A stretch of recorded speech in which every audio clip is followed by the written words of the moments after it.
Welcome to Spectrum News at 10. I am Emedion James coming to you live from Uyo. Let's take a look at some of the major headlines that we have for you today. President Tinubu says terrorism fight remains his government's top priority. Federal government to shift WAEC NECO examinations to computer-based tests by 2026. Plus, Trump announces massive trade deal with Japan. We'll bring you details of the stories and more in just a moment.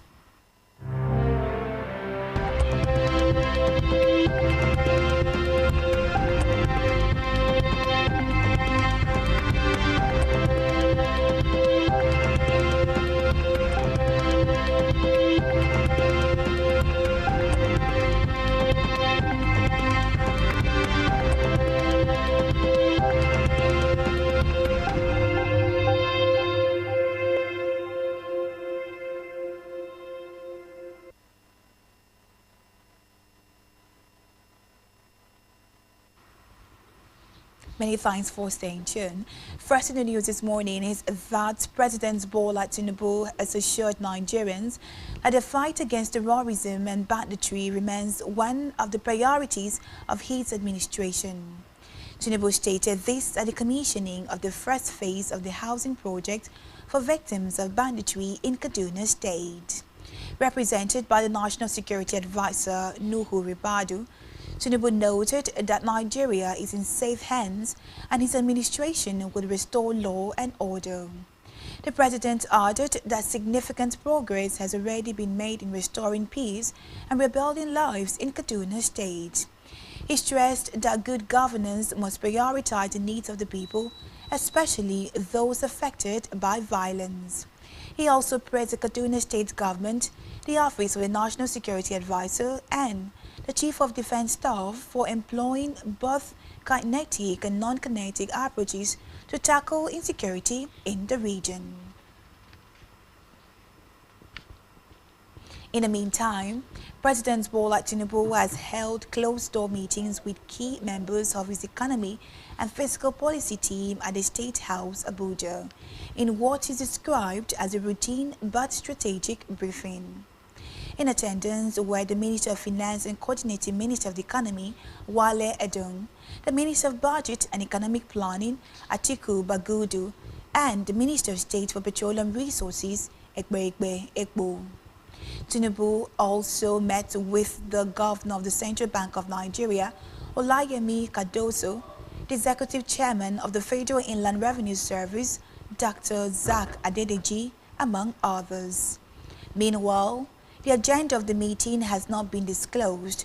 However, reports say it is part of regular consultations where officials occupying sensitive economic portfolios will update the president on development within their respective sectors.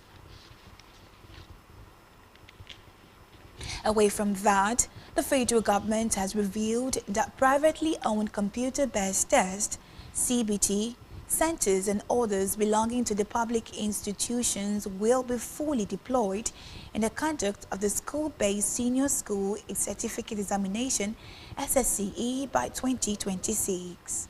The Minister of Education, Dr. Tunji Alausa, made this known after monitoring a pilot CBT SSCE conducted by the National Examination Council NECO in Abuja. Alausa commended NECO for its preparedness to fully transition to CBT, noting that the pilot was a demonstration of capacity and commitment to reform, further disclosing that there will be a phased rollout of the CBT format across all school exams, starting with objective questions this year. Filing questions from newsmen, the Registrar of NECO, Professor Ibrahim Bushishi, expressed the readiness of the exam body for the CBT examination.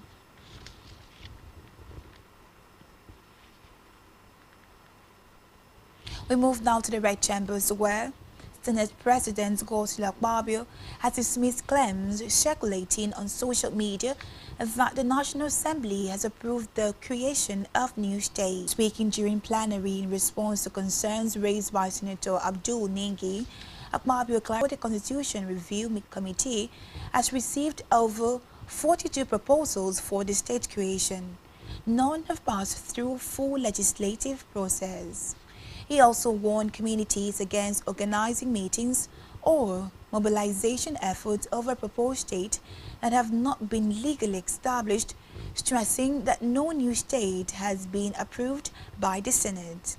Akpabio further urged Nigerians to rely only on official statements from the National Assembly concerning constitutional amendment and related issues.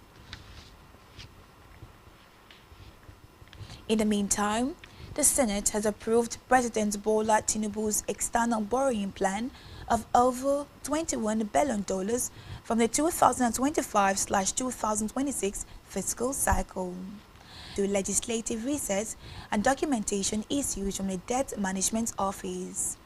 Meanwhile, the chairman of the Senate Committee on Appropriations, Olamilekan Adeola, stated that most of the loan request had already. He further explained that the borrowing is already embedded in the 2025 Appropriation Act, noting that with the approval, all revenue sources, including loans, are in place to fully fund the budget.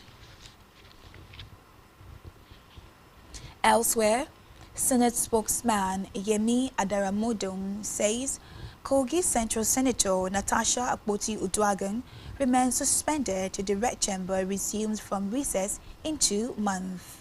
Adaramodo said these hours after the Senate barred the suspended lawmaker from resuming legislative duties at the National Assembly in Abuja. Meanwhile, the suspended senator has vowed to drag the leadership of the Senate before the appellate court after she was barred from accessing the National Assembly complex. Akpoti-Uduaghan told journalists that she would consult her legal team immediately to kickstart the process, stressing that it was a violation of a recent judgment calling for her reinstatement. She also condemned the Senate's actions, calling it an act of contempt of court by the Senate under its president, Godswill Akpabio. Let's move now to the Green Chambers, where the chairman of the House of Representatives Committee on Public Petitions, Kwamoti Laori, has called on Nigeria and other African nations to harness their internal strength for economic growth, regional collaboration, and a renewed focus on agriculture and agro-industrial value chains, which present significant opportunities. He stated that Africa's growth and development would not be achieved through aid, but through mutual cooperation, strategic investment, and a shared vision of prosperity. Addressing journalists following his visit to Tanzania, Lowry said one such opportunity lies in Tanzania's globally renowned sisal industry, a sector with deep historical roots and immense potential. According to him, Tanzania stands as Africa's leading producer of sisal, accounting for more than 35% of the global output. Lowry, who served as the chairman of the House Committee on Cooperation and Integration in Africa before his recent appointment as chairman of the House Committee on Public Petitions, emphasized that the sisal industry in Tanzania is supported by a comprehensive institutional framework that encompasses cultivation, processing, research, and export. He urged Nigerian investors, cooperative, agro-industrialists, and development partners to look beyond national borders and seize the opportunity to invest in Tanzania's sisal value chain, including plantation development, fiber processing, finished products, and export logistics. Let's move now to Africa, where Russia and Mozambique have reaffirmed their defense relations during a visit from the African country's foreign minister, Maria Lucas, to Moscow. Lucas expressed concern over the ongoing war in Ukraine, but praised the resilience of the Russian people. She said Mozambique had been following the situation closely and that her country would like for the matter to be resolved in a peaceful way. The foreign minister also stressed the war's impact on food security in Africa, adding that a visit to Moscow allowed her Russian counterpart, Sergei Lavrov, to proclaim his country's commitment to provide defense assistance to Moscow. On the foreign scene, Donald Trump says the U.S. had reached trade deals with Japan and the Philippines in what would be a major development in his tariff war. The announcement came ahead of an August 1st deadline, which Trump had threatened to increase tariffs.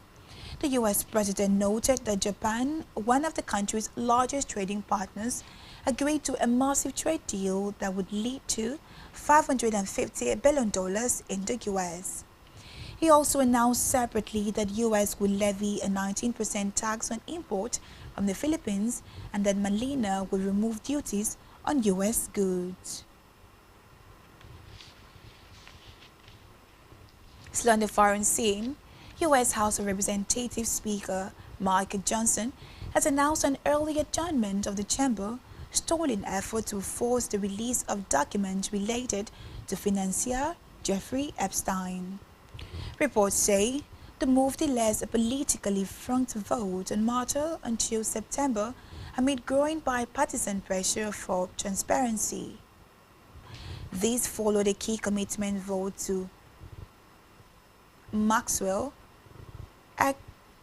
Epstein's longtime associate, to testify before Congress. According to the report, calls to declassify Epstein-related files have intensified recently, including from supporters of President Donald Trump. The House is expected to reconvene in September when the summer break ends. Still to come in the news. Super Falcons defeat South Africa to reach 2024 WAFCON final. Stay tuned for details of this in just a moment.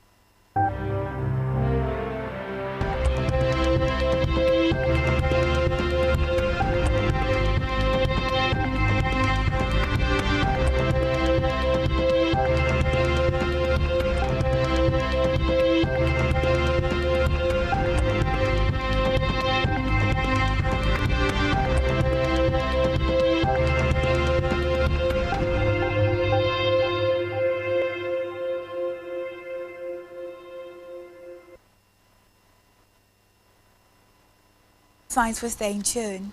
On a business news, Nigeria's public debt to GDP ratio dropped to 39.4% in the first quarter of 2025, following the successful rebasing of the country's gross domestic product by the National Bureau of Statistics.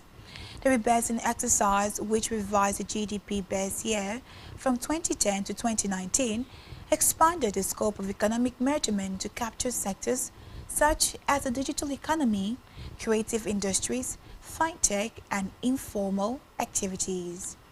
The adjustment significantly increased Nigeria's nominal exercise output and improved its debt sustainability indicators. The newly rebased GDP, now valued at 379.1 trillion naira, covers the 12-month period from the second quarter of 2024 to the first quarter in 2025 and served as the denominator for the latest debt to GDP calculations. Still in business, the Monetary Policy Committee of the Central Bank of Nigeria has retained the monetary policy rate at 27.5% for the third consecutive time in 2025, opting to keep all key policy parameters unchanged.